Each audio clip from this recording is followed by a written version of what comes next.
On this episode, a man I respect dearly comes here with his tremendous book. Scott Belsky's in the house. I think you're going to love today's episode.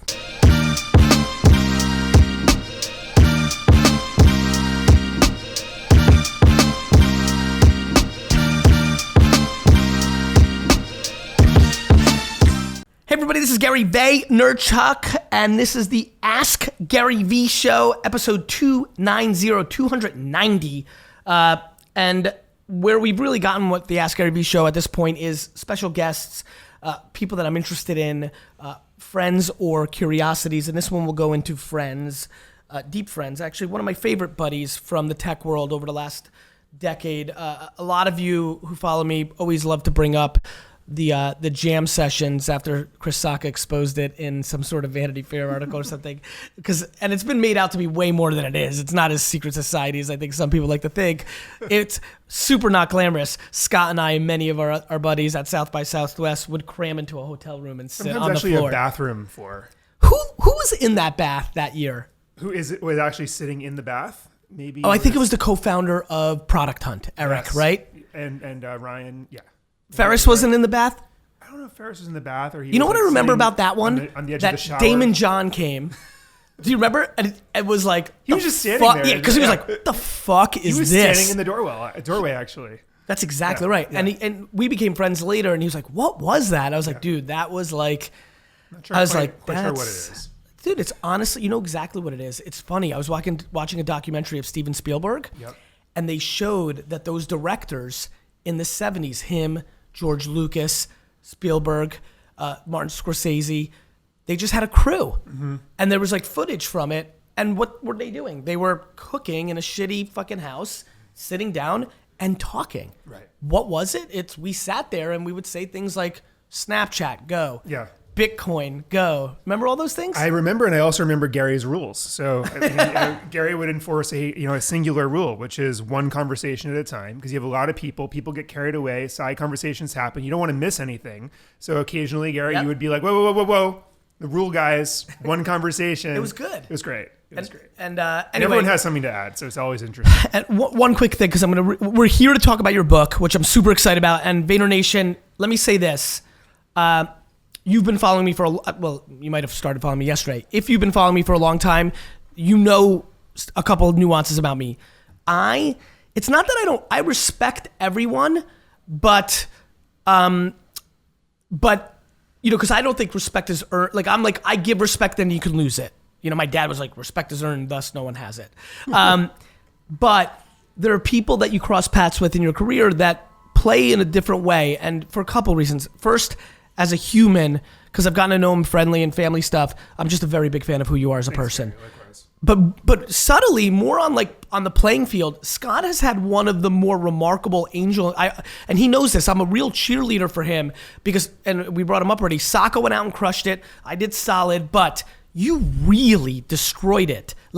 Destroyed it, not to make you bashful, and I won't even go into it because I want to go into the book, but whether it's Pinterest or Uber, or you know, Periscope, I have emails that are just legendary from Scott of like, hey, you should meet the Periscope founders, or the time where I was pretty early on my belief in Pinterest in the macro, and Scott was trying to help me get in because he'd already been in, and Uber, where a lot of, you know, I famously talk about how many times I passed on it when Travis and I were homies.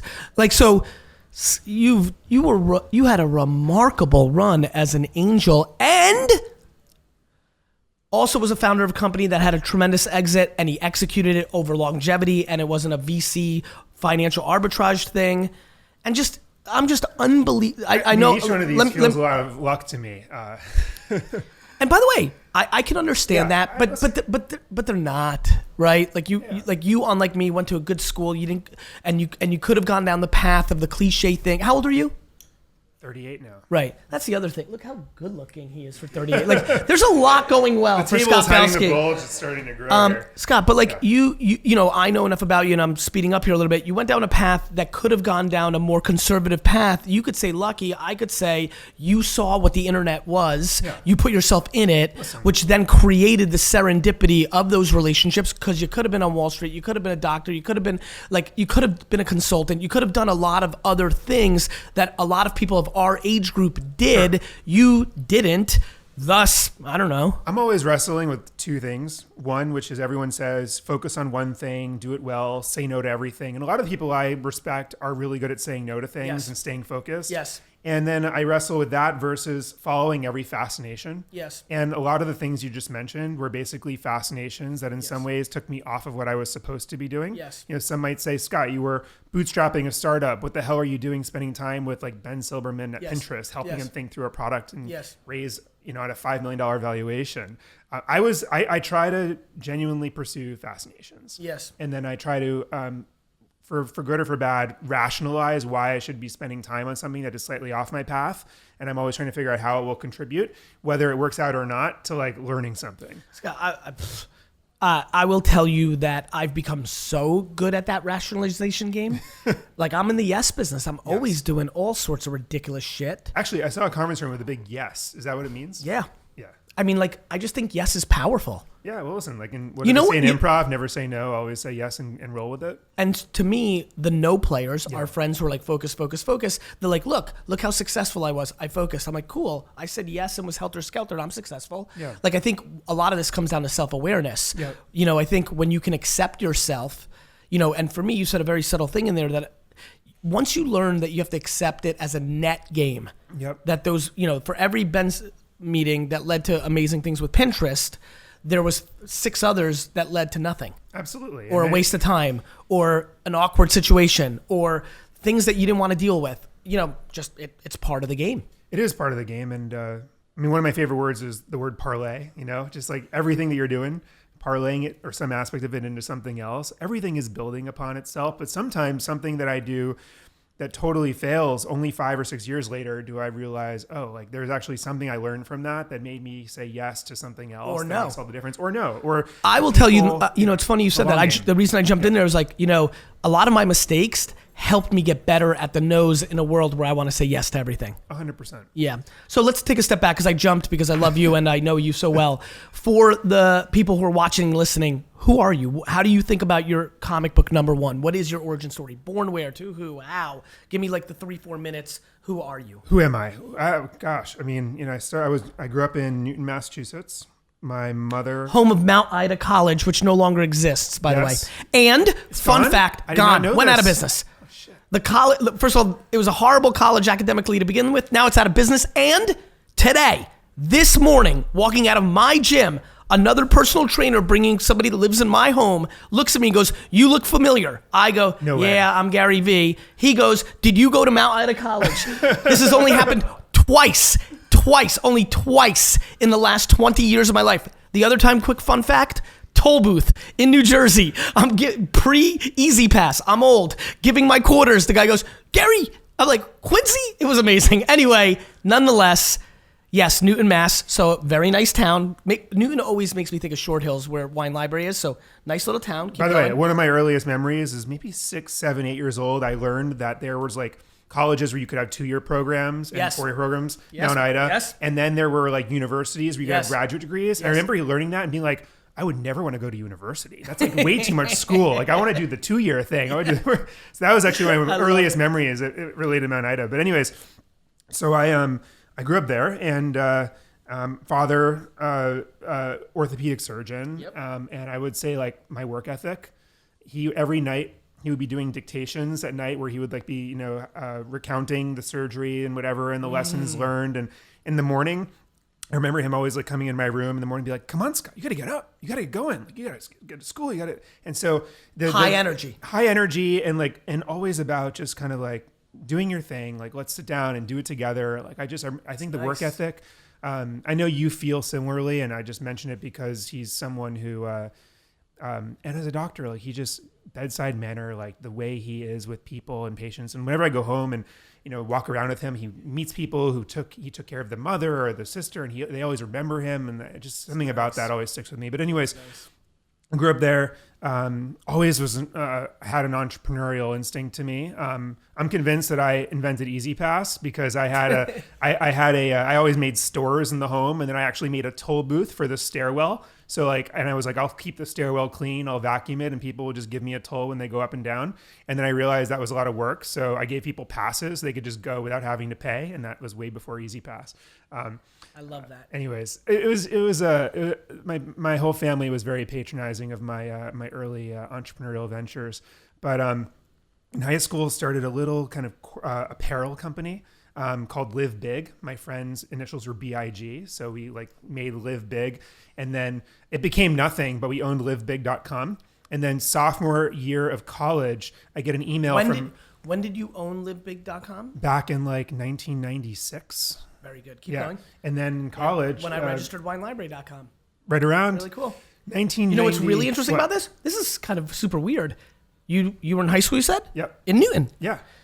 That probably means that you and I both registered right around the same time in 1996, LiveBig.com and WineLibrary.com in Newton, Mass. Wild. I like that. That makes me happy. The Keep domain going. registry was like, what's all this activity from Newton? I'm trying to think about what was it? Was there Network Solutions? Network Solutions was that's the way why, you did it. Yep. That's how you did it too? Yeah.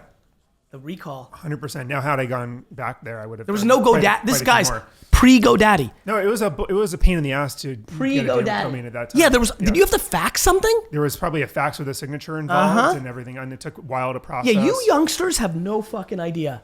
This is our version of we walked in the snow. We had a fax to get our websites, kids. Right. Keep going. Anyways, this became nothing. However, sophomore year of college, you get this random email from a RV company. You know those big things that you live in, right? Yes, dude. And then they're like, hey. What do you think? I'm like some trillionaire in a fucking ivory tower? I know what a fucking making RV the connections. is. Go ahead. Big, live in something big. They were like, we want to buy Live Big. And I was like, well, it's not just a domain It's a name. $10 billion. It's a company. Yeah. And so I think I negotiated a $7,000 acquisition of my pumped. first company. You were which was pumped. pretty psyched because I was like sophomore year of college. I just, my company got acquired. And my friend, from Ben was at Princeton, and it was just one of those moments where we were like, all right, not a bad end to the chapter. Were you literally walking around campus like, yo, baby, my company just was acquired? Kind of a big day. Yeah. Kind of a big deal. Okay. But it was a first foray. Hey, even if it was a very small and micro journey, it was a journey nonetheless. It gave you a high? Of what? Did you get a high on holy shit? This I definitely got some sort of high. I think that it was. It wasn't going anywhere, but it was a taste of coming up with something. Did that make you want to get into domain naming for a second? That would have tricked me. I would have been like, domains. Dude, yeah. Whenever I had an idea, I'm sure you're the same. Me it's too, like, but I wasn't available. buying domains like a real estate portfolio. Yeah. I'll never forget that Business 2.0 magazine that had the cover and it said fish.com, 130 million. I don't remember exactly. We could have a whole episode about the crazy nature of the domain industry and who the holders are of all these domains and the way that they act. I mean, as you know, there are these brokers that go around with cases of cash trying to buy these things for people. It's wild. But it's actually amazing that it's still around. But real estate. It is real estate. Fast forward, graduated college, always had an interest in design and business. In college, I studied both design and business, had to choose one. Ended up choosing Wall Street for a few years. Had a 1.5 years on a traditional finance job, hated it. And went to my manager and was like, I'm going to leave. And she was like, well, if there's one thing you could do in this firm, what would it be? I was like, I'm really interested in understanding how leaders make decisions and how a firm is managed and how problems are solved. And so I got this crazy job at Goldman Sachs in the executive office, focusing on almost like internal management consulting when co-heads don't get along, when clients are going through struggles, but they don't want to tell anyone else, but they'll confide in the firm and have their help. And that experience actually was a great education for me. Interesting. Yeah. How long did you do that? So that was 3 years. Wow. Yeah. It was a great experience. And I still actually pull from it, which I think is rare. Usually out of college, you have bullshit jobs where you don't actually refer to anything. But fast forward, I left and started Behance. The idea of Behance organized the creative world. I used to tell people that and they were like, yeah, good luck with that. But Behance, long story short, became a network of over 15 million creatives showcasing their work, getting attribution for the work that they did. Agencies typically take all the credit. Usually it's the creatives at the end of the day that actually did a lot of this stuff, and now they get opportunity. We were acquired by Adobe in 2012. How long did you run that company? So this was, it was 5 years of bootstrapping, which we could talk about forever. That was rough. 2 years as a venture-backed company. Who'd you take money from? I don't recall. So Union Square Ventures, Jeff Bezos, Chris Dixon, a bunch of other angels back in the day. That was probably one of the other emails that got lost in your inbox. That was before, I don't know about that. What year did you fund? I'm just kidding. What year did you fund? 2007. Yeah, I don't think you emailed me yet. I wasn't. 2008, around there. Actually, the funding wanted, was 2000. Unless you want to trade wine for equity. That probably would have not helped us. Anyways, so yeah, I think that was an incredible journey. And, and one of the inspirations for the messy middle was me actually thinking back to that 5-year period of bootstrapping and 2 years as venture-backed company during 2008. So all the company difficult started years. In 2002? So no, sorry. So the company started in 2005. 2006, right around there. And then we actually raised the real round in 2000 and late 2010, 2011. You got a little angel money in 7? From friends and family. Yeah, makes sense. And but like barely any. Yeah. And then and you sold to Adobe when? In 2012, end of 2012. Yep. Yeah. So it was quite a journey. And I actually didn't, when I was sitting down to think about this book, which is really the aggregation of like 5 to 7 years of little insights around people's middles, friends of mine, entrepreneurs, artists, writers who endured and optimized through a very volatile middle journey. I was like, well, I got to start with my own. And I realized I didn't remember it. And actually what I did is I went back in my phone through all the screenshots from like the years 2006 to 2012. Just as like, that's probably the source of truth for where I was, what I was thinking and what I was doing. And I saw all the screenshots of people giving us a hard time online, or people liking what we were doing online, or errors or issues and team moments and tough moments and celebrations and all that stuff. And actually that was the first moment where I got the granularity of some of the stuff, frankly, that I had wanted to forget. 100,000%. Yeah. No, I think it's a really interesting thesis. I think that in general, if you even think about like a movie, people can think about like the beginnings of movies and how it ended. Like the middle is a very fascinating part of everything when you look at it in its entirety. A lot of times you don't know you're in the middle. It's funny, you're talking, I'm like, I'm in the middle of the whole VaynerX thing right now. Yeah. Right? Like this is the muckery. Like the me and AJ part, and you knew AJ when he was coming out the gate. Like that was fun and and like, boy, do I think it's going to be a monster. And so there'll be that part, but I'm squarely in the fucking middle right now. I think that, well, first of all, hopefully we're always in the middle to some extent, right? Because otherwise, what are we doing? Yeah. But I think it's also fascinating that, yes, there's all this volatility. There's surfing endless ambiguity, working in anonymity. No one cares what you're doing, which actually is sometimes a good thing as well as a bad thing. It means you can do whatever you want. I would actually argue this is a really interesting thought. I know that, since we've been in so many jams together, I know we're going to go on a tangent here. I actually think that that's exactly right and is a strength. And I actually think that a lot of kids right now, and not just kids, are actually doing too much content creation and self-promotion, which is a vulnerability when you're in that middle. Meaning, I posted the other day, like being underestimated is the great gift. Yeah. And everybody spends all their time trying to prove, especially, think about and look at the youngsters, like you're 22, you're 23. Now everything is like trying to prove to your parents and your contemporaries that you're good.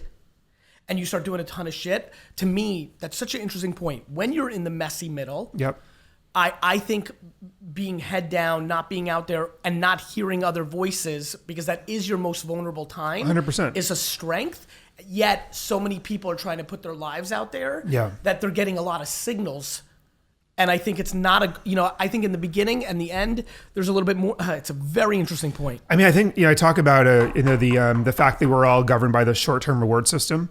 And from birth, right? It's like we're constantly getting our parents' gratification, and then the check on the test, and the grade in the course. And then, Fred Wilson Venture Capitalists in New York, at one of our early conferences, said, the two greatest addictions in life are heroin and a weekly salary. And like talking about like unplugging yourself from that and what the implications are of that. And I think that a lot of enduring the middle journey is about like hacking your reward system. But to your point, you don't want to have like fake wins that are motivating you. You don't want to put out content and feel like that means I'm winning. Actually, you want to build something that's lasting and real. And actually, I feel like the best companies launch without press. they actually get something out there and validate it and get something that's working so well. And I feel like press is relative to when it's announced, not when it happens. Scott, do you know I hate that I'm at a point in my career that anything I start now comes with expectation? Mm-hmm. Like one of the weird, this is so full circle because we were talking before we started. What stops you from experimenting? Well, it's weird. I feel like this whole sports card thing is kind of like I'm sitting here, I'm like, oh, fuck. I'm probably doing this sports card thing because, yes, it's out there, but nobody's going to take it seriously. Thus, I like it. Like, I literally have, like, this interesting, like, one of the reasons I think that I've been able to navigate is I hate short-term success. Yep. I was pumped with bad grades. Yeah. I love being underestimated. I loved being the wine guy in the tech world. Yep. I loved being the wine guy in the ad world. I literally am starting to, like, think, like it's why I'm loving my global expansion. Yep. I love that nobody knows who the fuck I am in Singapore at first, or India, or It's also why I love how you do the yard sale stuff, because it's sort of like, hey, everyone's talking about big deals. I'm just trying to flip this thing from $5 to $7. Did you say that? Did you see that this weekend? I did. Like first of all, the high of finding a stuffed animal for 30 cents that sells for $27.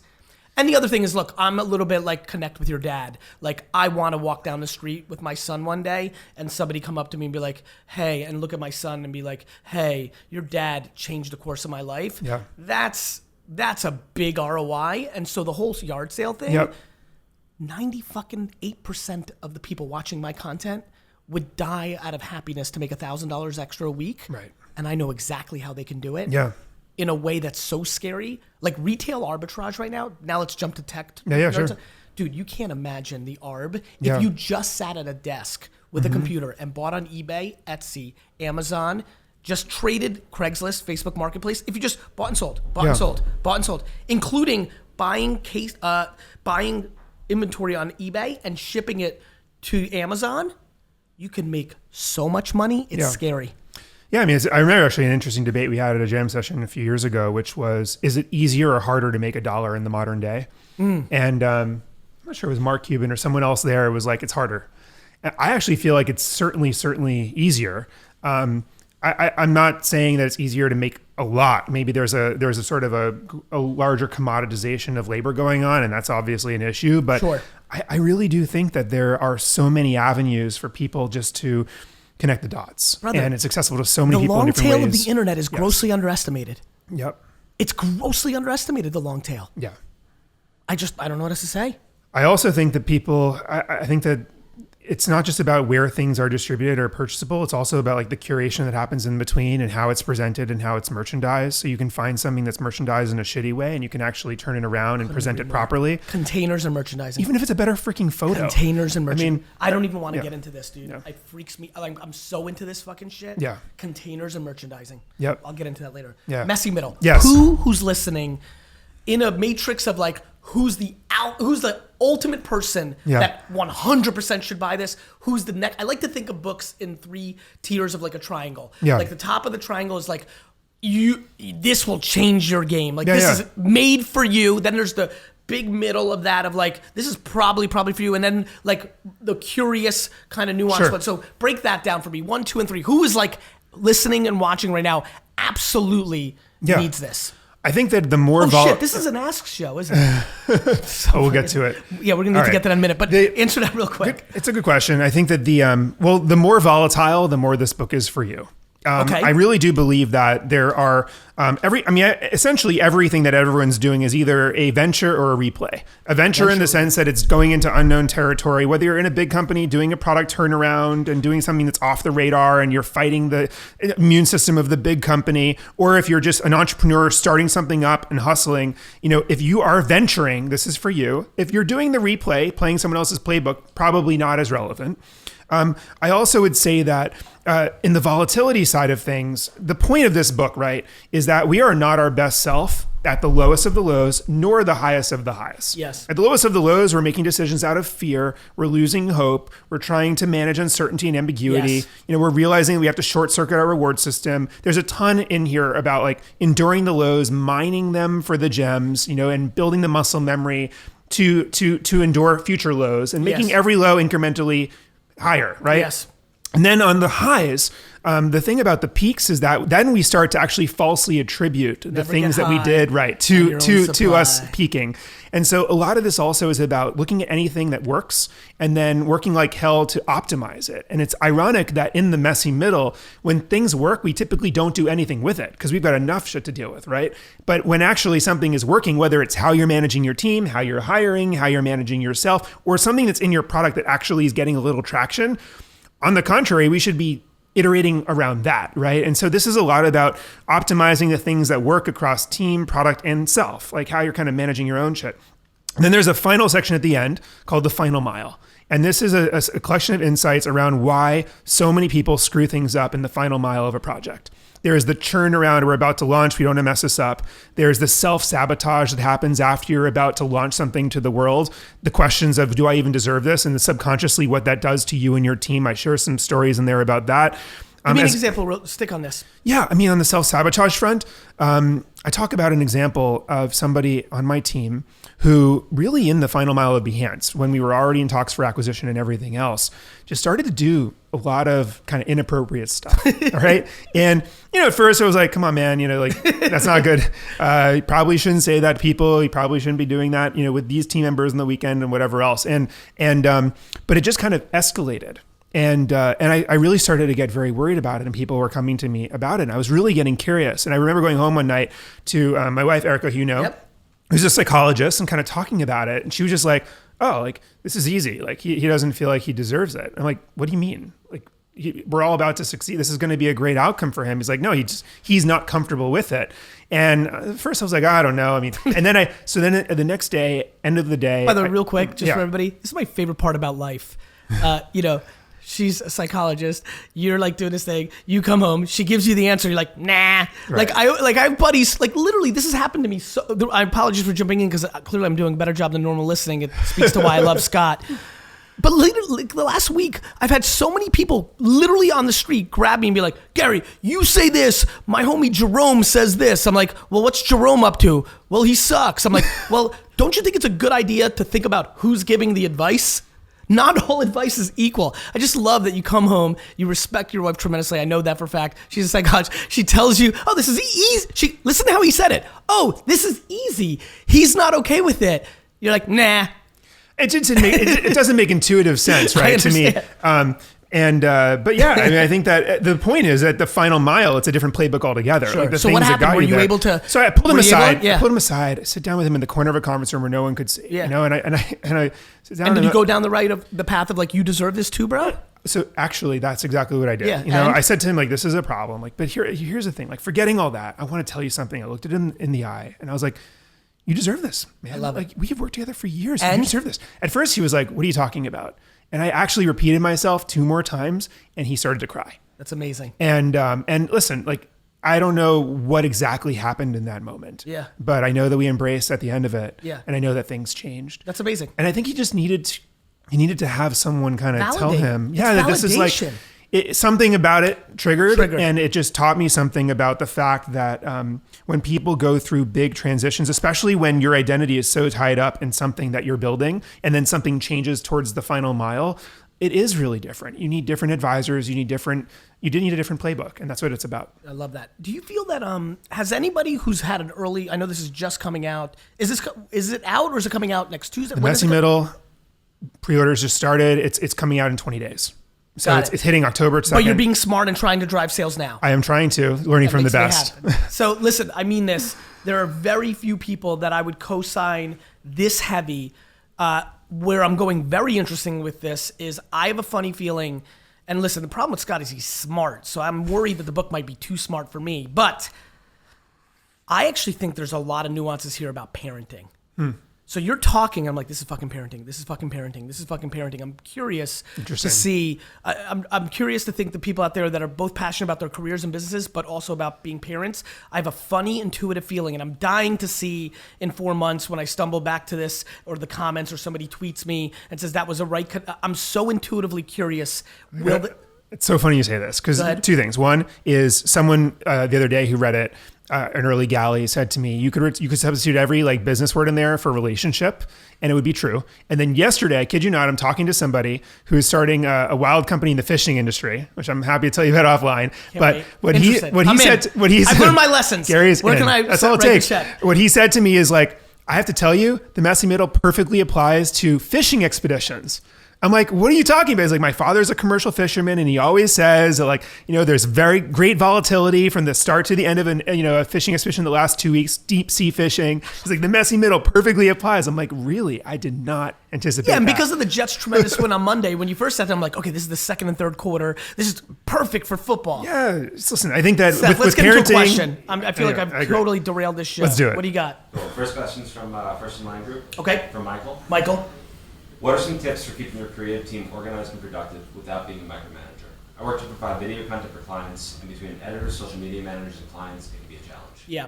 Yeah. Well, listen, I think that creative teams don't necessarily like to subscribe all to the same system, right? And I think that's one of the reasons why so many of these companies that have built like productivity and project management tools, it's never been a winner take all market, because people talk about switching costs. Like investors like Gary and I will look and say, oh, is there a high switching cost to this product, and will it retain its people? The funny thing about the creative world is there's actually switching benefits. When a creative team kind of stops using a tool, it's almost like spring cleaning. Everyone will start to engage and love the new product, which is why you go from like Trello to Clubhouse to Jira to all these different kind of methods and systems. So actually, I think that for a creative team, you have to start paying attention to the elegance of the system. I mean, you have to think about it. We want different colored folders. We want to have something that we're visually attracted to. Attraction breeds loyalty over time. And so if you're a program or project manager of a creative team and you're trying to manage them with a spreadsheet, that will not work. You got to be a little more creative with it. The only thing I'll jump in here on is I believe the advancement of technology, a lot of people talk about in the advertising world, personalization, right? Yeah. I see Jets ads. You see ads for beard oil. Like it gets that good that we get there. Yep. I think that's great and exciting and fine. I'm so much more into that in management. Like I genuinely think what the miss is in a million ways is we make such general statements about things. The only way to manage a team perfectly is to manage them on an individual level, on an everyday basis, and having a pulse of their ambitions, wants, desires, and needs in an every second basis. I'm not kidding. That is how you actually win it. Now, how you actually do that, and how you scale it, yeah, right? I correct. agree. But I think you scale it with fucking people. Yep. Like, give me just speak more often, watch more often. The way I scale it, I follow my people on social. I'll give you an example. I look at review cycles here and I see people reviewing each other. I know that they're hiking with each other on the weekend, which means that review is better than it's supposed to be because those fuckers are homies. It's context. Of course. Yep. Context is the fucking gateway to all of this. Yeah. And so, to my 2 cents on this is like, look, when I hear people say, Gary, how do I manage my team of 30? I'm like, go to breakfast, lunch, and dinner, make it a family. No shit. Yep. Because things change. Seth today may want more money, but when he starts a family, may want more time. Yes. Right? Yep. Somebody might want more recognition today because they're insecure or they want to leverage it for another job. Later, they want more privacy and don't want it. I agree. It's on a person by person basis. And that's the problem. I mean, managers feel like they have to start scaling every way that they manage as they grow. And in fact, to your point, it's really about tools become Band-Aids. Yes. Right? Agreed. It's absolutely. Agreed. Next one also from Person Line from Waleed. Waleed. There seems to be a large gap between various industries in terms of digital marketing and strategy. Some industries still view digital marketing in a very primitive way, while others are taking full advantage and implementing solutions from recruitment to brand affinity and business decisions making. Business decision making. Got it. How can we bridge these gaps and further the knowledge of these industries? I mean, you're the expert. I have thoughts, but go ahead. Why don't you go with your thoughts? No, I mean, I think that, well, my day job now, which we didn't really talk about. Yes, that's right. What are you up to now? I came back and jumped in as a new chief product officer. You did VC for a little bit. What's that? You did VC for a little bit. I did, yeah. So Behance, acquired by Adobe, 3 years, had the best time building products for creative people. Yep. Everyone kept saying, because of the seed investing, you've got to be an investor, you got to be an investor. And I actually made a mistake, which is I started to believe everyone around me that and telling me what I should be doing. I was a very loud voice in this. I mean, it's just to Gary's credit, actually, Gary, knew knew better than me at this point. I felt, part of me felt like I had to try it. If everyone's telling me I should be a venture investor, I should just do it full time. Jumped in full time, 3 weeks in. I'm like, I'm not building products anymore. I'm not working with teams anymore. I'm working on isolation. I'm trying to win the deal. I'm playing this transactional game. I don't know if this is me. I don't know if I want to spend the next 15 years of my life doing it. Yet I was at one of the best venture capital firms in the world, learning, enjoying every single day of absorbing from the folks around the table at Benchmark. And then I had this kind of question about, but can I do this for 15 years and be the best at this? Or should I go back to building? Look, I'm just going to jump in and just get to the chase. My level of respect for Scott was already pretty obnoxiously high in the scheme of things because of the serendipity of actually spending some time, because I'm sure there's plenty of other people I'd love to respect. I just don't spend time with people in the scheme of things. And then who he ended up being. The fact I couldn't over communicate enough to the people watching and listening the level of the plum job in the game of venture capital that Scott got. So I'm so weird that I don't know things very well. Like, you guys kind of know me. He gets it.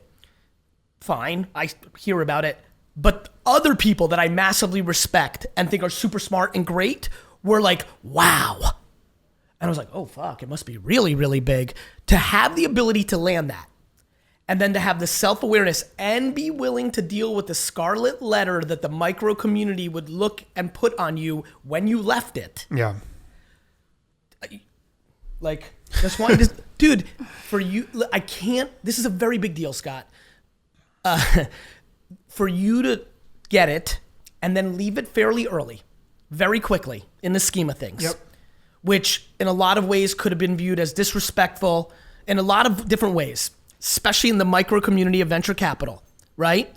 To have the internal strength to know, oh, darn it, this is not who I am, and be able to make that kind of move is a much bigger deal than I think people would give you credit for. It was, you could have a whole episode on this, but it's hard to distract yourself from something you committed to.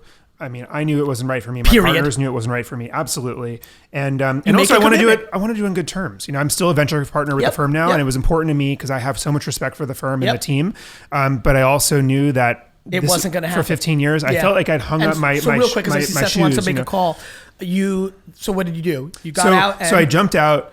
I was like, okay, what do I want to do? What am I most happy doing? Honestly, it's building products for creative people. It's what I've always been doing. Even though I had sold the company, why do I have to stop doing that? So did you think about starting a new company? What did you think about? I thought about a lot of these things. So what ended up happening? And I realized that my perfect happy place was building products for creative people, working with people that I love, and investing as something I do as the sort of the side hustle, if you will. And so I said, well, what's wrong with just going back and doing that? And at the time, Shantanu, the CEO of Adobe, had come to me and was like, I'm thinking about this chief product officer role. Would you consider coming back? At first, I'm like, I don't know if I would ever come back to a place I already left and extracted myself from and whatever else. And then I realized if I feel like there's a strategy that gets me excited and I have the team and like the founder DNA that I still have within the company because of Behance's acquisition. And so I said, why not? Let's jump in. And so now we're kind of thinking about the future of the creative world, as well as thinking about this question around digital marketing and creative tools and how creatives can come together. Bring it back to the question. I don't know where the energy was for his question. My answer is you don't.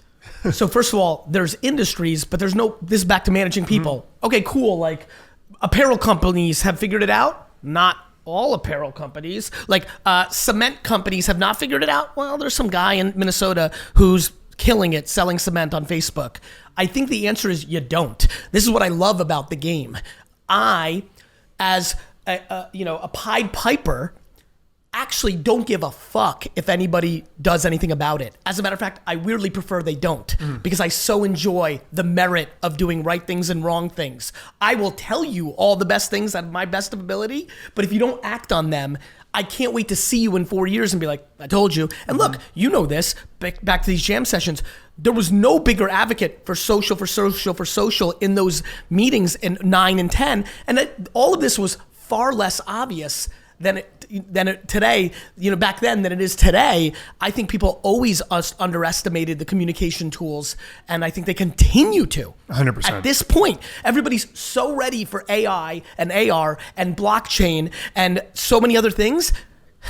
4 or 5 social networks are literally dictating the behavior of 7.7 billion people. Yeah. No, that's Communication. true. Yep. Anyway, let's get this call in. Yeah. Oh, wow. Colin.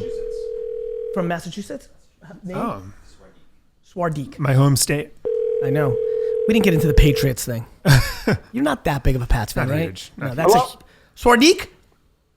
Oh my God! Yes, this is him. Yes, It's Gary and Scott. How are you? I am fantastic. Thank you so much for calling me. I love your show, what you do, Scott. I think you are amazing. Tiger Pride. I don't know if you went to Newton North or Newton South, but I went to Newton North. I also grew up in Newton. Did you go to private Awesome. school? I would have gone to South, but I went to BB&M. I fucking knew he went to private school. I was so pumped as soon as that question was asked. I'm like, this guy went to fucking private school. I can bet the house on it. Brother, what's your question?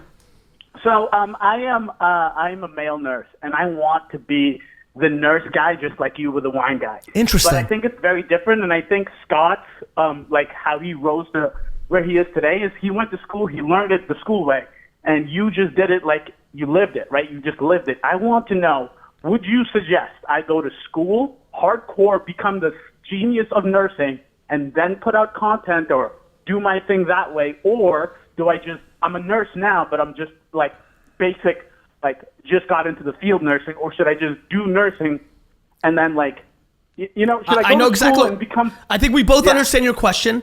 I'll let Scott go first. I mean, I think the greatest experience, the greatest insights come from experience, not from school.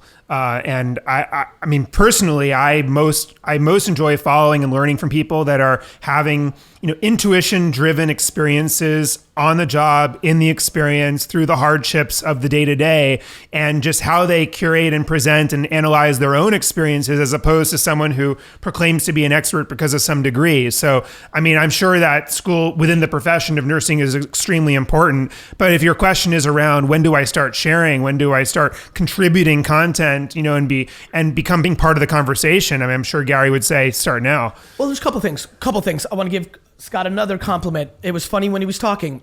When we would get in discussions in these jam sessions about, CTO structure, databases, I would, add my 2 cents. I can tell you that anytime we talked about Twitter or Facebook or things of that nature, I could feel Scott listening to me with more respect than when we didn't, and that I always took note of that. And when he just gave that answer, I'm like, shit, that's what was happening. So I think that's interesting. Back to like, listen to who's giving the advice, who's actually living it. Because a lot of people pontificated about social, and they were super smart people and VCs, but they weren't in it like I was in it. Number two, I think that here's how I think about it. I didn't have to go to school for it, because buying and selling stuff or running a liquor store, things of that nature, that didn't necessarily come to school. I think, sure, you can start contributing to the conversation today. I think, my friend, the mistake that people make is they overstep their boundaries of knowledge. If you now document your truth, which is, I'm a youngster in the field, I intuitively feel that I have good bedside manners, but on the actual tactitional part of my job, I'm still in the beginning of my journey. That's a very important. I wish I would have had the opportunity. I actually don't know what I would have done if this all existed when I got into Wine Library. Would I have fronted, or would I have been a little bit my intuition is I would have gone a little Muhammad Ali with it, which is I'm 22, I'm in a liquor store, and I kind of go with the content of you'll see. Yeah. I'll see you in 2015. Yeah. Right? But here's where I'm at now. I'm packing boxes at midnight because we are getting more internet orders than I expected. That's cool, actually. Well, to live that with you? That's the coolest. Right. And that's kind of where I'm going with this. I think you should contribute for a couple of weird reasons. Number one, in 60 years, your grandkids are going to be really happy you did. So one of the things I don't think people understand about making content is everyone's thinking short-term, selfish, instant returns of how many likes, or will this get me something? And I'm saying the happiness that it's going to get you, that you saw yourself when you still had hair or black hair or young, or when you see when your grandkid comes up to you and goes, Grandma, Granddad, when you were 22, you were doing this, and I do that too. So much in the human race has been lost in history outside of very famous people. Yep. Now we all have that. One of the great reasons I'm documenting everything is that's how I'm actually going to live forever. Interesting. So I would document just for life. Yeah. Where you could get caught, and where I see kids getting caught all day is they're fronting. They're making pretend. They're posturing. Yes. They're faking it till you make it. The problem with faking it till you make it in today's world it's fake is you're content. exposed. Yeah. Right, sure. So that's what I would say. Yeah, I mean, So, Yeah. I just wanted so that's I mean that's deep. The grid, I mean 60 years from now is deep. I do want to say I am constantly putting content out there. Cue the Nurse is my thing. So I did call you about a year ago, and I was at like 500 people on Instagram. I was at 0 people on YouTube. I'm way better. I mean the growth is slow. I'm at like 3,000 on YouTube. I'm at 3,500 on Instagram, and I just want to thank you for that. Can I jump in for a second? Yes. And this is for everybody, fucking everybody. We have to, in our community, stop starting with vanity metrics like followers, because it's a terrible framework to play within that almost always will eliminate the upside that you actually possess. I know it's a data point, and I'm not saying you're caught up in it. I'm using it. I'm using this moment to actually help all of us. It's very important. Let me tell you why. It's far less about having 3,000 or 500 or 4.1 million followers. It's more about a single piece of content, even when you have 9 followers or 9 million followers, gives you the opportunity to impact or create, or selfishly creates the step for what you're trying to accomplish. Tomorrow, you may make a piece of content that serendipitously leads to the head of a hospital in Austin, Texas to see it, which miraculously in this moment in time off the base of another meeting leads to them reaching out to you and changes your medical career. That is a very big deal. I gave a speech at the Javits Center in 2011 when nobody really knew who I was. I mean, a little something going on in Twitter, but that single piece of content still has had bigger impact, even though I have a much bigger audience today. You know, I want to make sure that people realize it's not the size of the audience, it's the at-bats in the content that can lead to things like impacting others or amazing things for yourself. And it's just a framework. We have to, because everybody's pandering to the numbers. People are not posting because they don't get enough likes and they overthink things. People are wrapping their self-esteem into how many followers they have. Or are checking their progression. Like, what does 3,000 from 500 mean? That means I'm going in the right direction. What happens the next time I talk to you in a year if that 3,000 is only 3,100? Does that mean you did worse? Maybe you did better because you're better at producing contextual content. So it's an important moment in this conversation. Thank you. And I promise this is the last thing, and it's a question for Scott. And I know you say you build products for creatives. And I just have to ask, because I've been putting out all this content and I love putting out the content. I don't know, outside of the content and monetization sometime in the future, a product that a nurse, I do nursing news and I interview other everyday heroes that are like nurses and doctors and people like that. I don't know what a product I could use, base my creative on. And if you have any ideas, that would be absolutely fantastic. I mean, listen, I'll give you a quick kind of somewhat self-serving answer, but also something I believe in.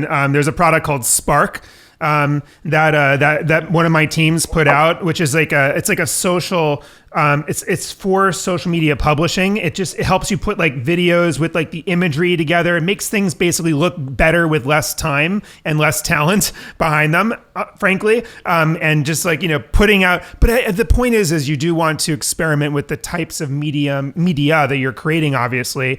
And I encourage you to add the visual elements, add the sound elements and whatever else. I think that we all have to kind of have our own little creative team, even if it's within us, in order to put this stuff out there and have it resonate. But I got to say, like, as you guys were talking, I was recalling the fact that my first ever blog was called Musings of a Novice Business Mind, and it had to be anonymous because I was working at Goldman at the time and we weren't allowed to share anything online. But it was, I don't even remember what the hell I was writing, but it did create like a motion of kind of taking something, putting it down, thinking about it, and I just, for anyone who's listening who is like, oh, I don't know if I have any content ready to share yet. I do think, while it has to be true and just sharing, whether it's packing boxes and managing a big day of orders that exceeded your capacity or your expectations or whatever else, there's something about that like motion of writing shit down that I think develops you. People don't understand. People don't understand that we have the advantage from day one of being a human and having our individual reality. Yeah. And everybody spends all their time trying to take this unique flavor and turn it into vanilla. I'm watching everybody try to conform into what they think works without realizing their nuances is what works. Scott, I had people reach out to me in our kind of circles and tell me that what I'm doing with the garage sale thing is a bad idea. In a loving way. They're like, Gary, you're like, hey, it's so funny when being underestimated is a lot of fun. Having smart friends, I think there's something unbelievably still respected about universities and schools and me going to Mount Ida versus Princeton. There's an underlining tone amongst my contemporaries that there's still certain things I don't get because we grew up in a time where that had so much value on intellect. Yet the game's being played out in such an emotional gray way, not that. So I have friends. So first of all, two things I love. People reach out to me like, Gary, you don't even know how much you're impacting the world. And I'm like, motherfucker, I think I'm impacting the world more than anybody thinks. I know. Number two, exactly. Thank you. Number two, a bunch of homies reached out and were like, yo, don't do this. Like, that's what you used to do. Like, people, you've got a big audience now. Like, there's, presidents and there's like real people. And they're like, and if you do this, it's going to make, and I was like, you are so lost in the reality of how life works. I think it's wild that, the more your intuition works for you, the more people start to question the volume of your own intuition. And it's fucking wild. I'm sure you had a lot of feedback on the decisions you made when you left, right? And so for me, they're like, and listen, I have more empathy that, if you're playing in that kind of cloud, that why is Gary buying stuffed animals and posting it? And like, could this hurt him? It's coming from a loving place, but where I'm going with this is the following. Because I'm a Jets loving, garage sale loving, root beer loving, wine loving, entrepreneur, these are the strengths, not the weaknesses. And so where I'm going with is if you're a young nurse and you're trying to, when you talk about a product like Spark, not everybody has a team producing their content. Right. So you're going to need to do different things, written word, audio, video, but it all goes to one place. When you have inner confidence, like true self-esteem, you will produce unlimited amounts of content in all forms. Because you are no longer crippled by the instant feedback loop of likes and comments. By the way, totally agree with that. I always feel like creative block is the consequence of avoiding the truth. Period. And when you pierce the truth, period, it flows. Period. Yeah. Let me give you an example, real life. We are currently sitting here last night, 11 p.m. I posted a video that was 1 minute and 23 seconds long, not made for Instagram. And I posted it on Instagram because I watched it and was okay with where it ended at 1 minute, knowing I was giving up the punch that the 23 seconds had to like really kill it, which is why it will do better on Twitter. I posted it at not a great time on Instagram, but I wanted to learn what it would do when I put a piece of content that wasn't as native as it could have been at not an optimal time. It did not well, which reinforced my thesis of native content and understanding. It might have done phenomenal like other times in the past, which reinforces fucking break your own fucking rules, Here's the thing. If you don't have the confidence to go there, for example, if I didn't have the confidence to be okay with the fact that my YouTube channel is not being optimized at all over the last 15 months, hence why it's stale, and if my identity was wrapped up into how many subscribers or likes or comments, well, then that's not what I would do. At the same token, by not being crippled by that, it allowed me to follow the momentum to create a top 100 podcast. People are just confused. They look at things in the micro and they don't macro it up. And so when I hear a tool, when I hear his question, what's the tool that's going to help me? Where it really goes is first get into a place of realizing that if you're comfortable with everything, well, then you can do. And when you do, you will learn. Amen. Thank you, guys. Thank you so much. You got I it. really appreciate it. Scott, parting shots. Anything you want to say about the book? Listen, I don't know where it's on. Where's it ranked on Amazon right now? Are we live on Facebook? How many people are watching right now? Can you tell? I'm looking at this right now. I'm going to have a little fun for myself. While you're looking that up. Scott, parting thoughts on the book while I'm looking at this. Listen, parting thoughts on the book. I think one of the things I tried to not shy away from was conflicting advice that I got from different people that I interviewed for this book. It was wild how I would go to different people who had started different things in different industries, ask them about their middles and things that they learned and best practices and blah, blah, blah, blah. And I would find things that were the opposite of each other. And the question was, do I pick one side and because I want to be consistent, or do I allow the reader to kind of manage the conflict and mine it for their own intuition? Love it.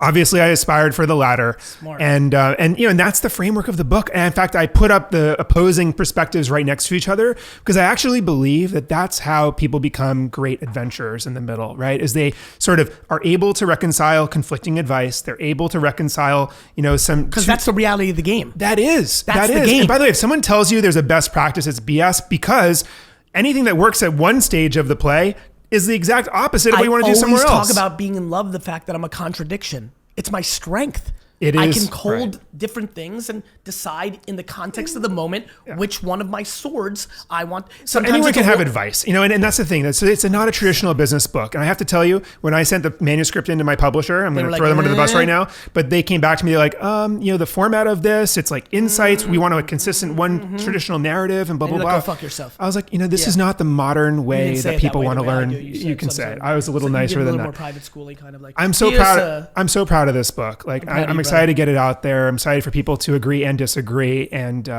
just hope it helps people. 3704. That is the current rank. I expect the Vayner Nation to all go buy 3 to 7 to 11 copies and give it to everybody. So that goes up. Number 2, he's Scott Belsky, Belsky, on Twitter, like at Scott Belsky. Every person, because I know this is going to go out in a week, and every human that buys this book because of this podcast, I want you to tweet at Scott Belsky and tell him that the Ask GaryVee show. This is the measure of the power of GaryVee. 100%. Unbelievable. I want this to continue to pound your feed. Thanks for being on the show. Excited. Question of the day. Yeah. Every guest I have gets to ask the question of the day, which is a lot of fun because on YouTube and Facebook and on Twitter and other places, you can get thousands of answers, which can give us some insights. And by the way, it doesn't even have to be about the book. What burning question, what would you love to get thousands of people's of insights on right now out of more curiosity? It could be as silly as like favorite color or favorite TV show. It could be very specific to the book or something else randomly that's scratching your brain right now. Yeah, gosh. One of the questions I have lately is around these micro brands that are emerging, and we all love these new brands that seem to be merchandised just to us. Yes. Via Instagram and other places. Yes. And I am wondering a lot these days around whether we love a brand simply because it sort of resonates with us and it looks cool and whatever. It's a sock company we never heard of and we like the design. Yep. Or if it's because of the community associated with the brand, in which case that would argue against the sort of long tail future brand sort of narrative that there will be a brand for every single person. And actually, eventually there'll be a brand made for you and it'll be marketed directly to you and you'll just engage with it. And you don't care who else is actually using it. So I guess that's not what humans do. I don't I'm going to save time. Yeah. That is this is where people aren't smart about history. It's not what humans do. We are deeply inherently in need of each other. I think it's community driven as well. 100%. But then, I guess the question then is... The difference is distribution and awareness has changed. Yes. So there'll be options. So it will be amortized, but not to... this is all community... Scott, do you understand that when I walk on the street and see a human being wearing a Jets jersey, that I am instantly family with that person? Mm-hmm. The same way that somebody will walk and see a Star of David or a cross and feel instant family. It means something. Or a pair of Yeezys or a long beard or a sleeve of tattoos. We are deeply, deeply in need of each other. Yeah. Well, then I guess that's the question then, because we're seeing more and more random brands that are clever and coolly designed and whatever else. Because the cost of entry is zero. Right. And so that's what you're seeing. But where is that going to play out? Does that mean there's going to be a million more brands, or that means that we're going to find our micro communities? Both. Yeah. You'll have more What we haven't reconciled yet is we need a collapse. Yep. We need a macroeconomic collapse to reset.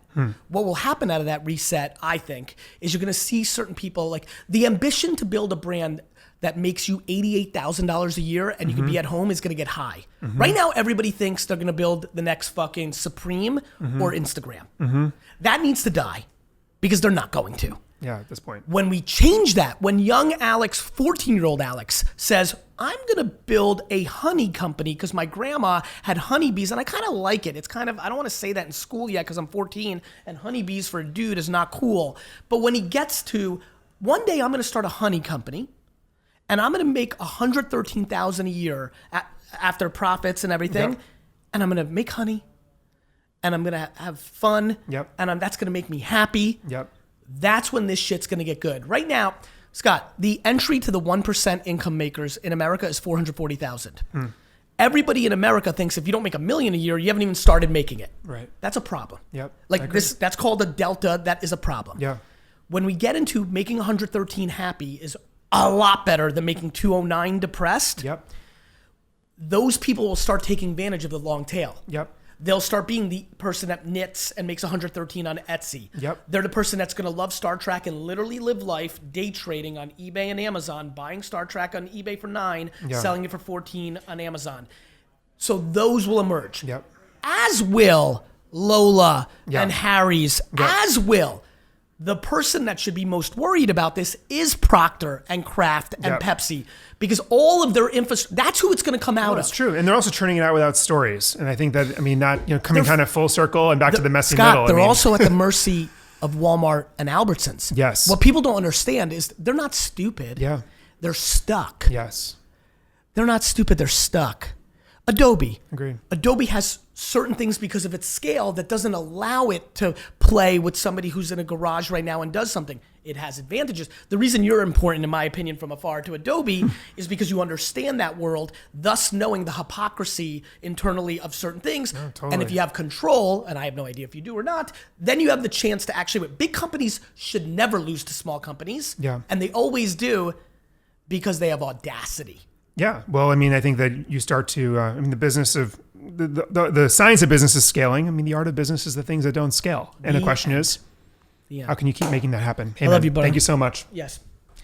You keep asking questions, we'll keep answering them.